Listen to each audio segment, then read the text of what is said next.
Hello बच्चों, क्या हाल चाल। आई होप आप सब बढ़िया होंगे। तो स्वागत है आपका अपने फेवरेट यूट्यूब चैनल श्री बीएमएलएस पाठशाला। जैसा कि बच्चों आप लोग थंबनेल देख के जान ही गए होंगे, आज का जो हमारा टॉपिक है वो हमारा क्या वीपी टेस्ट के बारे में। That means Voges Proskauer test. वैसे तो ये लेक्चर आपने एज अदर वीडियोस में भी, अदर जगह पे भी हर चीज आपने अच्छे से इसकी जानी होगी। ठीक है। हम लोग अपने लेक्चर में डिटेल में बात करेंगे क्योंकि आप लोग एक लैब साइंस के बच्चे हो, BMLS bachelor in medical laboratory science. ठीक है। यहाँ हर चीज एडवांस लेवल में। अभी तक की इसके एडवांस लेक्चर्स आप लोगों को मिलते नहीं थे। मैंने अपने सारे जितने टॉपिक्स है वो बहुत डिटेल में, सिंगल सिंगल चीजों पे बहुत डिटेल में हर चीज पे ध्यान दिया हुआ है। ठीक है। आपके सिलेबस के अकॉर्डिंग ही हर चीज मैंने यहाँ पे कवर की है। ठीक है। इस वीडियो के अंदर भी आपको वही सारी चीज सेम देखने को मिलेंगी। दैट मीन्स इसका इंट्रोडक्शन, प्रिंसिपल, प्रोसीजर और रिएजेंट्स में भी कौन कौन से रिएजेंट्स, बेस्ट रिएजेंट्स कौन से होते हैं ये भी हम लोग बात करेंगे। और सबसे लास्ट में इसका इंटरप्रिटेशन देख के हम लोग अपना इसका लेक्चर खत्म करेंगे। उससे पहले इंपॉर्टेंट चीज, अगर आपने हमारी जो सीरीज ऑफ इनविक टेस्ट वाली वीडियोस नहीं देखी है, उसमें हमने अपने बहुत सारे इनविक टेस्ट के हमने टेस्ट कवर कर लिए हैं। ठीक है। जो जो टेस्ट आते हैं वो कवर कर लिए, उसी का ये एक पार्ट भी है। तो पहले तो वो सारी वीडियोस देखो जिसमें इंडोल और हमारा एमआर टेस्ट आता है, वो हमने अपना कवर कर लिया है। वीपी टेस्ट भी आज हमारा कवर हो जाएगा और आने वाली वीडियो में जो उसके रिमेनिंग टॉपिक्स है वो भी हम लोग कवर कर देंगे। तो ज्यादा टाइम नहीं वेस्ट करूंगा, सीधा एक इंपॉर्टेंट बात करूंगा। अगर वीडियो में पहली बार आया तो प्लीज चैनल को सब्सक्राइब करना, वीडियो अगर आपको अच्छी लगती है तो इसको लाइक करना मत भूलना। तो शुरू करते हैं हम लोग आज का टॉपिक। बात करते हैं हम लोग सबसे पहले इसके इंट्रो के बारे में। थोड़ा सा जान लो कि ये वीपी और ये जो बोगस पास का टेस्ट होता है, ये होता क्या है, क्यों ऐसा इसकी नीड पड़ गई, क्यों इसको ही पढ़ना है, हम लोग एमआर से ही क्यों नहीं काम चला ले रहे हैं, और क्यों इसको एज एक साथ क्यों नहीं पढ़ा मैंने, या अपने लेक्चर पे या अपनी वीडियोस में मैंने एक साथ इसको क्यों नहीं पढ़ा दिया।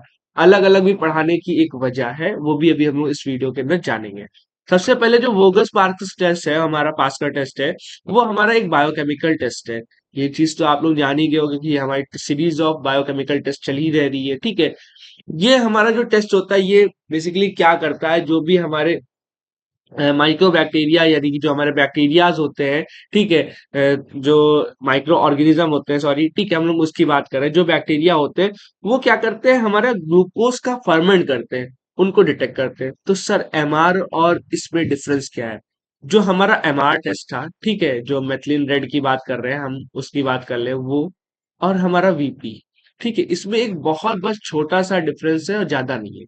ठीक, ये जो टेस्ट है इसमें हम लोग क्या करते हैं, जो स्टेबल एसिड्स होते थे, ठीक है, जो मिक्स एसिड होते थे, उनके डिटेक्शन के हम लोग करते थे। और ये जो वोगस पास्कर टेस्ट है यानी जो वीपी टेस्ट है, ये हमारा क्या करता है, जो हमारा न्यूट्रल प्रोडक्ट दैट मीन्स एसीटोइन जो बनता है, हम लोग उसकी डिटेक्शन के लिए इस टेस्ट को करते हैं। क्यों के लिए? देखो, जो बैक्टीरिया होता है, नॉर्मल एक बैक्टीरिया की हम लोग बात कर लेते हैं, मान लेते हैं बैक्टीरिया है। ठीक है। ये क्या करता है हमारा, ये एक प्रोसेस करेगा जिसको हम लोग बोलते हैं एज क्या, जो हमारा ईएमपी पाथवे होता है, यानी आप सिंपल समझ लो ग्लूकोज का ब्रेकडाउन करता है या ग्लूकोज का फर्मेंटेशन कराता है। ठीक है। अब ग्लूकोज का फर्मेंटेशन होता है तो उसके बाद में लास्ट में हमारा क्या निकल के आता है, पायरुवेट निकल के आता है। बहुत सी बुक्स में ये पाइरुवेट मेंशन रहता है और बहुत सी जगह पे ये पाइरुविक एसिड भी रहता है, तो आप कंफ्यूज मत होना, दोनों चीज सही है। अच्छा, यहां तक कि ये सारी चीज हर जगह पे सेम होती है। इसके बाद से ही कहानी हमारी स्टार्ट होती है। पाइरुविक एसिड बनने के बाद बैक्टीरिया डिसाइड दो चीज कर सकता है। या तो वो एक स्टेबल एसिड बना दे, ठीक है, क्या बना दे यहाँ पर, एक स्टेबल एसिड बना दे, या तो वो हमारा क्या बना दे, एक न्यूट्रल एंड प्रोडक्ट बना दे। अब वो न्यूट्रल एंड प्रोडक्ट्स के डिटेक्शन के लिए हम लोग क्या, जो वीगी सॉरी जो हमारा वीपी टेस्ट होता है वो लगा देते हैं। और जो हमारे स्टेबल स्टेबल एसिड्स होते हैं उनकी हम लोग बात करते हैं। वो जो चीजें होती है, ठीक, उसके डिटेक्शन के लिए हम लोग जो एमआर टेस्ट था, ठीक है, इसकी वाले की बात कर ले, एमआर जो कि हम अपनी वीडियो कवर कर चुके हैं। स्टेबल एसिड्स के डिटेक्शन के लिए हम लोग क्या कर रहे थे, इस एमआर टेस्ट का टेस्ट लगा रहे थे। अगर वीडियो नहीं देखी तो अभी आई बटन पे ये लिंक मिल जाएगी, आप वहां से जाके उसको पूरा डिटेल में अच्छे से समझ सकते हो। वहां पे मैंने ये दोनों चीजें उसके प्रिंसिपल में भी अच्छे से बता रखी हुई है। यहाँ पे भी बात करेंगे बट यहाँ पे हम सिर्फ इसके हिसाब से बात करेंगे। तो आप सिंपली समझ गए, हम लोग वो चीज डिटेक्ट करते हैं। वो मैंने लाइन आपके लिए यहाँ लिख भी दी है। It detect the ability of bacteria to produce acetoin from glucose fermentation. ठीक है, मतलब ग्लूकोज का तो फर्मेंटेशन होगा ही होगा, ठीक है, उसके बाद एक पायरुविक एसिड बन जाएगा, अब बैक्टीरिया डिसाइड करेगा कि भैया उसको स्टेबल एसिड बनाना है या हमारा एसीटोइन बनाना है। एसीटोइन यानी कि जो हमारा न्यूट्रल प्रोडक्ट है वो बनाना है। ठीक है, अब उसने डिसाइड कर लिया कि भाई हमें ये बनाना है, हमारा न्यूट्रल एंड प्रोडक्ट बनाना है। तो जो न्यूट्रल एंड प्रोडक्ट बनेगा, अब उसको हमें पता करने के लिए हमें क्या लगाना पड़ेगा भैया, तुरंत हमें ये जो टेस्ट है ये हमें परफॉर्म करना पड़ेगा, वीपी टेस्ट को। ठीक है। अच्छा, अब ये जो टेस्ट है ये हम लोग करते क्यों है, दैट मीन करते किसके ऊपर है, एक हमारी स्पेशल ग्रोथ आती है, एमआरवीपी ग्रोथ। ठीक है, इस एमआरवीपी ग्रोथ पे हमारा एमआर टेस्ट भी लगता है और वीपी भी लगता है।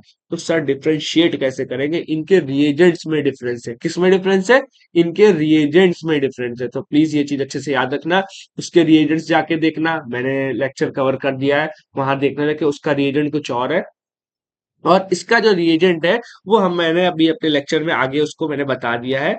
हमारा जो उसका रिएजेंट का नाम है वो क्या चीज है, बैरेट्स रिएजेंट्स होता है। ठीक है, अब ये जो बैरेट्स रिएजेंट होता है इसमें दो रिएजेंट आते हैं। अच्छा, आप कंफ्यूज मत होना प्लीज, बहुत जगह पे ये सिर्फ खाली वीपी ए और वीपी बी या वीपी रिएजेंट ए वीपी रिएजेंट बी करके हमारा ऐसा बुक्स में भी मेंशन है, तो गलत नहीं चलेगा। बट मैं एक स्टैंडर्ड फॉलो करता हूँ, हर चीज एक एज अ प्रूफ के साथ कि ऐसा कुछ होता भी है या नहीं होता है, फालतू में पढ़े जा रहे हैं, वो सारी चीज इसमें हम लोग कवर करते हैं। तो हमारा बैरेट्स रिएजेंट आपको इसकी कंपनी दैट मीन्स इसका रिएजेंट इंडिया में मिल जाएगा, आप एज अ उसको ढूंढ के एज अपनी लैब में मंगा के उसको परफॉर्म कर सकते हो। इसके दो आते हैं, ए और बी होता है। ठीक है, और ये जो रिएजेंट होता है हम लोग जब इंक्यूबेशन हो जाता है उसके बाद ही इसको हम लोग ऐड करते हैं। इसको एज अ ये नहीं कि हम लोग एमआरवीपी ग्रोथ के अंदर पहले डाल देंगे, हम लोग कब डालेंगे, जब इसका इंक्यूबेशन कंप्लीट हो चुका होगा।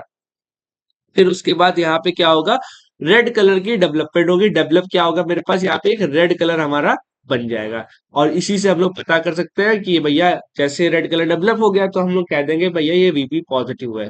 ठीक है। अच्छा, यहाँ पे स्लाइड में आपको थोड़ा सा रेडिश पिंकिश कलर दिख रहा होगा, इसका भी एक बहुत बड़ा रोल है, यहाँ पे कलर का ही सिर्फ खेल है। देखो बायोकेमिस्ट्री या बायो केमिकल्स के जो टेस्ट होते हैं, मेन यहाँ पे सिर्फ कलर्स की बात होती है। अगर कलर्स नहीं डेवलप होंगे तो या एज अ कलर्स का डेवलपमेंट नहीं हो रहा है, कलर्स नहीं निकल रहे हैं, तो आप इतना समझ सकते हो कि वो भी एज अ साइंस ही है, बट एज अ हमारी एज अ बायोकेमिस्ट्री से नहीं डील कर लिया है। ठीक है, बायोकेमिकल से नहीं डील, यहाँ पे केमिस्ट्री एज अ कलर का ही टर्म रहता है। ठीक है, मेन यहाँ सिंपल मैं ये कहना चाह रहा हूँ कि भैया रेड कलर बनेगा, वो हमारा क्या होगा, पॉजिटिव, हमें बता देगा वीपी पॉजिटिव टेस्ट होता है। ठीक, तो आई होप आपको ये इंट्रो थोड़ा सा समझ में आया होगा। मैंने बहुत सी चीजें पुराने लेक्चर्स की इसमें थोड़ी सी बात कर ली है। ठीक है, मैंने कोशिश की थी कि मैं इसमें ना बात करूं, बट मैंने यहाँ पे कर ली, तो उससे भी आपको अच्छे से थोड़ा सा रिकैप हो गया होगा चीजें इसके अंदर क्या है। ठीक है, अब हम लोग इसके बाद किसकी बात करेंगे, जैसे ही हम लोग ये हो जाता है, अब इसके बाद तुरंत इसका जो प्रिंसिपल होता है उसकी बात करेंगे। ठीक है, अब प्रिंसिपल में देख लो हमारे पास क्या है इसके बाद, प्रिंसिपल। प्रिंसिपल है जो वीपी टेस्ट का प्रिंसिपल है, बहुत सिंपल है। वैसे तो हर जगह पे बहुत कॉम्प्लिकेटेड दे रखा हो, बट मैंने कोशिश की आप लोगों को वो चीज बहुत इजीली वो समझा दूं। ठीक है, वैसे तो ये वोगस पास्कल टेस्ट में हमारी सीरीज ऑफ रिएक्शंस होती है, यहाँ एक रिएक्शन नहीं रोल प्ले करेगी। ठीक है, यहाँ बहुत सारी इसके अंदर रिएक्शंस आएगी। सबसे पहले तो ग्लूकोज से स्टार्ट होगी, और लास्ट में हमारा एक पिंक कलर की फॉर्मेशन होगी, उसकी हम लोग बात करेंगे। तो देख लेते हैं कि इसके अंदर होता क्या है। ग्लूकोज जो हमारा होता है, ठीक है, बात करते हैं आगे जो सीरीज ऑफ रिएक्शन है, तो यार primary substrate glucose metabolize into intermediate product, जो कि हमारा क्या होता है, पायरुवेट। ठीक है। अच्छा, अब आपको ये तो पता ही, जो बैक्टीरिया होगा वो ग्लूकोज को मेटाबोलाइज करता है। अब मेटाबोलाइज क्या करेगा, जो ईएमपी पाथवे होता है हमारा, उसके थ्रू इसको मेटाबोलाइज करेगा, और लास्ट में हमारा क्या निकाल देगा, पायरुविक एसिड निकाल देगा, जो कि मैंने जस्ट साइड में आप लोगों के लिए यहाँ रिएक्शन भी बना रखी है। आप लोग इसको एग्जाम में भी ऐसे लिख सकते हो, कोई दिक्कत नहीं है। ठीक है, प्रिंसिपल अगर ऐसे लैंग्वेज ना बना पाना तो यहाँ पे आप इसको ऐसे मेंशन कर दोगे, तो भी आपको यहाँ पे नंबर मिलेंगे। ठीक, ये चीज हो गई। अब जैसे ही ये हमारा क्या नाम है, पायरुवेट या पायरुविक एसिड बन जाता है, अब ये एक अलग दूसरे पाथवे में चला जाता है। बहुत जगह पे इस पाथवे का नाम आपको वीपी लिखा हुआ मिल सकता है, वीपी पाथवे भी बोलते हैं। ठीक है, बट यहाँ पे मैंने जो इसका एक्चुअल नेम होता है मैंने वही लिखा हुआ है, जिससे आप कंफ्यूज नहीं होंगे। ठीक है, तो थोड़ा सा उसको रीड कर लेते हैं, बता देते हैं। Pyruvate enter the butylene glycol pathway. अब ये जो ब्यूटिलीन ग्लाइकॉल पाथवे है, ठीक, इसमें इंटर करता है to form neutral byproduct, हमारा क्या होगा, एसीटोइन। ठीक है, ब्यूटिलीन हमारा क्या नाम है, ग्लाइकॉल पाथवे के अंदर ये इंटर। अब पायरुवेट हमारा कहाँ गया, ये जो स्पेशल हमारा पाथवे है ब्यूटिलीन ग्लाइकॉल पाथवे, इसके अंदर इन्वॉल्व होके हमारा एसीटोइन बन गया। बस यहाँ तक की कहानी तो आप एज अ बैक्टीरिया के ऊपर देखोगे, बैक्टीरिया सब कर रहा होगा। इसके बाद से हमारा जो रिएजेंट्स का खेल होता है वो स्टार्ट होता है, वही सारा इसके अंदर रोल प्ले कराते हैं। ठीक है, अब उसके बाद क्या होगा, ये जो एसीटोइन होगा ये हमारा क्या होगा, इसका ऑक्सीडेशन कराना होगा हमें। ठीक है, तो इसका ऑक्सीडेशन कैसे होता है ये भी देख लो। हमारा oxidation of acetoin occurs by the treatment of KOH, क्योंकि केओएच आपको पता होना चाहिए कि ये एक हमारा ऑक्सीडाइजिंग एजेंट होता है। ये हमारा क्या करेगा, एसीटोइन को हमारा क्या करता है, ऑक्सीडाइज कराता है। ठीक है, ऑक्सीडाइज कराने के बाद जो हमारा पोटेशियम हाइड्रोक्साइड होता है, दैट मीन्स KOH, ये इसको हम लोग यही बोलते हैं। ठीक है, इसका पूरा नाम है, शॉर्ट फॉर्म में KOH बोल देते हैं। पोटेशियम हाइड्रोक्साइड होता है, वो किससे, एसीटोइन के साथ में रिएक्ट करके एक हमारा कंपोनेंट बनाता है, जिसका हमारा क्या नाम होता है, डाई एसिटिल हमारा ये बन जाता है। ठीक है, तो आई होप आपको ये चीज समझ में आ गई होगी भैया, पोटेशियम हाइड्रोक्साइड एसिटोइन के साथ में रिएक्ट करके डाई एसिटिलीन हमारा बना देता है। ठीक, तो ये चीज हो गई। अब ये देखो यहाँ पे आप एग्जाम में रिएक्शंस के बाद, मतलब रिएक्शंस के फॉर्म में इसको ऐसे आप वहां पे लिख सकते हो या लिख दीजिएगा जाके। ठीक है, उसके बाद हमारा क्या करेंगे, अब हम लोग इसके बाद तुरंत जैसे हमारा डाई एसिटिलीन बन जाता है, तुरंत हम लोग क्या करते हैं, इसको अल्फा नेप्थॉल इसके अंदर ऐड कर देते हैं। अच्छा, अल्फा नेप्थॉल का सिर्फ एक ही काम है इसके अंदर, इसको कंडेंस कराना, कलर नहीं देता है। ठीक है, बहुत से लोग इसको समझ लेते हैं कि यहाँ पे ये कलर देता है, तो ये जो अल्फा नेप्थॉल भाई साहब है, ठीक है, ये क्या करते हैं हमारा, ये सिर्फ कंडेंस कराने का काम करते हैं। और कंडेंस कराने के बाद कलर देने का काम सिर्फ खाली इनका रहता है, जो कि हमारे क्या होते हैं, ग्वानिडीन, ये एक हमारा अमीनो एसिड होता है। ठीक है, ये हमारा मीडिया के अंदर पाया जाता है। ठीक है, इसके अंदर हमारा आर्जिनिन आ जाता है। ठीक है, ये इसके अंदर की बात है, वो हम लोग यहाँ बात नहीं करेंगे। ठीक है, मैंने रिएक्शन में फिलहाल मेंशन कर दिया है। जो हमारा डाई एसिटिलीन होता था, वो हमारा क्या कर रहा था, आर्जिनिन और अल्फा नेप्थॉल के साथ में रिएक्शन करके बेबी पिंक कलर की फॉर्मेशन दे दे रहा। अच्छा, आप चाहते तो हम लोग यहाँ पे पूरा पिंक कलर लिख देते थे। इस बेबी पिंक कलर का क्या मतलब है, वैसे लड़कियां तो बहुत अच्छी तरह समझ गई होंगी इस बेबी पिंक कलर का क्या मतलब है, क्योंकि उनको पता है इसके शेड्स के बारे में, बहुत सारे पिंक कलर के शेड्स आते हैं, बेबी पिंक, मुझे भी इतना नहीं पता, बट हाँ ऐसा होता है, बेबी पिंक कलर आता है। ठीक है, तो ये जो हमारा क्या नाम है, ग्वानिडीन होता है। ठीक है, ये हमारा क्या कर रहा है, हमारा बेबी पिंक कलर की फॉर्मेशन कराने में या देने में मीडिया को हेल्प कर रहा है। अच्छा, अब वैसे तो समझा जाए प्रिंसिपल यहाँ पे खत्म, बट एक चीज और होती है, क्योंकि हमने अभी अपने लेक्चर में जो स्टार्टिंग के इंट्रो में वहां मैंने आपको बताया था इसमें रेड कलर डेवलप होता है, और यहाँ तो सर कह रहे हैं कि ये पिंक कलर है, वो भी बेबी पिंक कलर, मतलब बहुत हल्का कलर है। ठीक है, तो ये जो बेबी पिंक कलर है इसकी हम लोग बात कर रहे हैं, इसको डार्क करने के लिए, दैट मीन इसकी इंटेंसिटी बढ़ाने के लिए हम लोग एज अ क्रेटनिन भी ऐड करते हैं। ठीक, वो मैंने यहाँ मेंशन इसलिए नहीं किया क्योंकि बहुत से बुक्स में ऐसा मिल रहा था, नहीं मिल रहा था। मैं एज इसको सिर्फ ऑप्शनल प्रोसीजर, ऑप्शनल स्टेप देके आपसे कहूंगा, चाहो तो आप लिख लेना अपने एग्जाम में और चाहो तो आप मत लिखना। ठीक है, फिलहाल क्रेटनिन इसके अंदर ऐड किया जाता है सिर्फ खाली कलर की इंटेंसिटी को बढ़ाने के लिए। ठीक है, तो आई होप पूरा प्रिंसिपल समझ में आ गया होगा, क्या कहानी कैसे हो रही है, ये रिएक्शंस ऐसे बना देना, नंबर थोड़े ज्यादा मिल जाएंगे। ठीक है, तो आई होप आपको ये सब चीजें समझ में आ गई होगी। अब सीधे हम लोग बात करते हैं जो इसके रिएजेंट्स होते हैं। ठीक है, क्या होते हैं, कैसे क्या चीज होती है, वो सारी चीजें हम लोग एक बार देख लेते हैं। ठीक है, तो मैंने पहले ही आपसे बोला था कि रिएजेंट्स में मैं आपको प्रूफ दिखाऊंगा, जो रिएजेंट्स होते हैं मार्केट में अवेलेबल है, चाहो तो आप परचेस करके उनको भी एज अपनी लैब में परफॉर्म कर सकते हो। ठीक है, तो सबसे पहले जो हमारा MRVP ग्रोथ है, वो हम लोग इसके अंदर देते हैं। ये तो एज हमारे उसके टेस्ट में जो MR टेस्ट था उसमें भी हमने लिया था, इसमें भी हम लोग लेंगे। अब जो हमारा दूसरा जो मेन रिएजेंट है, हम लोग सिर्फ उसकी बात करते हैं यहाँ पे। बेरिट्स रिएजेंट जो होता है, ये हमारा दो सोल्यूशन के अंदर आते हैं। आप देखो साइड में मैंने उसकी इमेज लगा दी, लिखा भी है, हर चीज मेंशन भी है, ब्रांडिंग भी है, सेटिस्फाइड भी है, हर चीज इसके अंदर मेंशन है। कल को आप अपनी लैब्स खोलो, अगर टेस्ट परफॉर्म करने हो तो आप चाहो तो ये सब चीजें मंगा सकते हो। तो बेरिट्स रिएजेंट होता है। ठीक है, ये हम लोग क्या करते हैं, इसमें एक रिएजेंट ए होता है जिसमें हमारे पास 5% अल्फा नेप्थॉल इसके अंदर पड़ा होता है। इसके अंदर हमारा एब्सोल्यूट इथाइल अल्कोहल या एथेनॉल के अंदर हमारा, इसके अंदर आप इसको देखोगे। ठीक है, उसके बाद जो हमारा सेकंड इसका रिएजेंट होता है, यानी रिएजेंट बी जो हो गया, उससे 40% हमारा क्या होता है, पोटेशियम हाइड्रोक्साइड सोल्यूशन इसके अंदर पाया जाता है। तो आप चाहो तो ये क्या इसको आप सर्च करके देख सकते हो, ठीक है। ये प्रोडक्ट आप अपना मंगा के चीजें यहाँ पे अपनी लैब में परफॉर्म कर सकते हो। और मैंने वो चीज आपके लिए आगे लिख दी है जो मैंने अभी प्रिंसिपल ने बताई है। आप क्या करोगे, क्रेटिनिन पाउडर इसके अंदर ऐड करोगे, जो कि क्या करेगा, एज अ इसकी इसको इनहेंस कर देगा, जो भी इसका कलर होगा उसके मतलब उसकी इंटेंसिटी को बढ़ा देगा या उसके कलर को इनहेंस कर देगा। सेम प्रोटोकॉल है, मतलब सेम पूरा जो प्रोसीजर हो, पूरा प्रोसीजर आप सेम वही करना, लास्ट में डाल देना, सिर्फ कलर बढ़ जाएगा। इससे आपको और अच्छा इंडिकेशन मिल जाएगा कि भाई हाँ हमारा जो टेस्ट है वो पॉजिटिव है कि नहीं है। ठीक है, तो ये हो गया। नेक्स्ट अब हम लोग इसके बाद क्या बात करते हैं, जो हमारा जो भी हमारा एमआरवीपी इनोकुलम होता है, दैट इज ब्रोथ होती है, उसमें हम लोग जो भी टेस्टिस ऑर्गेनिज्म होगा, टेस्टिंग ऑर्गेनिज्म होगा, उसके अंदर उसको हम लोग क्या कर देंगे, इनोकुलेट कर देंगे। एमआरवीपी ब्रोथ के अंदर हम लोग क्या कर दे रहे हैं, जो भी हमारा टेस्टेड ऑर्गेनिज्म होता है उसको उसके अंदर ऐड कर दे रहे हैं। ऐड करने के बाद 35 से 37 डिग्री सेल्सियस, 37 डिग्री सेल्सियस पे इसको हम लोग इंक्यूबेट करते हैं। जो हमारा कितना होता है, 24 to 48 आवर्स के लिए हम उसको इंक्यूबेट कर देते हैं।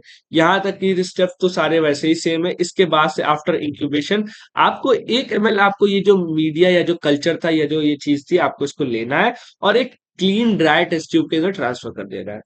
ट्रांसफर करने के बाद आपके पास सोल्यूशन ए होता है, यानी रिएजेंट ए होता है, उसको 0.6 ml आप उसको ऐड करोगे और उसको आप उसको शेक करोगे। शेक करने के बाद फिर आप लोग क्या ऐड करोगे, 0.2 ml हमारा क्या नाम जो रिएजेंट बी होता है, क्यूएच वाला, ठीक है। उसको भी आप ऐड करने के बाद उसको अच्छे से शेक कर देना है। शेक करने के बाद आप टेस्ट ट्यूब को कोई भी हमें मतलब एक स्टैंडिंग पोजीशन में रख देना, और ये नहीं कि आप उसको बिल्कुल शेक करने के बाद उसको आप बिल्कुल मतलब एक हिसाब से डिस्टर्ब नहीं करोगे, अनडिस्टर्ब पोजीशन में उसको लाके रख दोगे।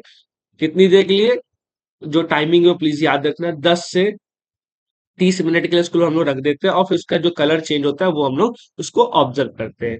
ठीक है, तो आई होप आपको पूरा प्रोसीजर अच्छे समझ में आ गया है। ये जो क्वांटिटीज है प्लीज अच्छे से याद रखना, 2 ही सोल्यूशन इसके अंदर यूज हो रहे हैं, इनका नाम ऐसे मेंशन करना, क्योंकि एग्जामिनर एग्जाम में यही सारी चीजें ढूंढना होता है। ठीक है, उसके बाद अब हम लोग बात क्या करते हैं, जो इसका इंटरप्रिटेशन, दैट मीन जो इसका रिजल्ट होता है वो।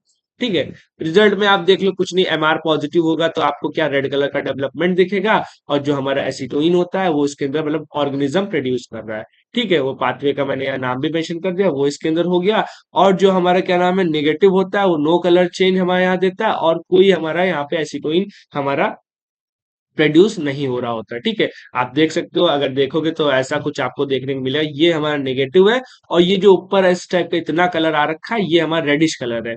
पूरा रेड नहीं होता, सिर्फ ऊपर टॉप या ऐसा इतना नीचे तक की, ठीक है, हमारे यहाँ तक की अब जो पोर्शन होता है वो रेड कलर का हो जाता है, और फिर आप उसको एज अ पॉजिटिव कह सकते हो। ठीक है, तो आई होप आपको वीडियो अच्छी लगी होगी, और वीडियो अगर अच्छी लगी तो इसको लाइक, कमेंट और शेयर करना मत भूलना।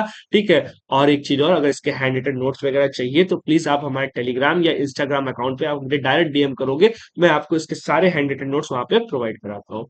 Thank you so much watching, मिलते हैं हम लोग बहुत जल्द नेक्स्ट वीडियो में। Bye bye.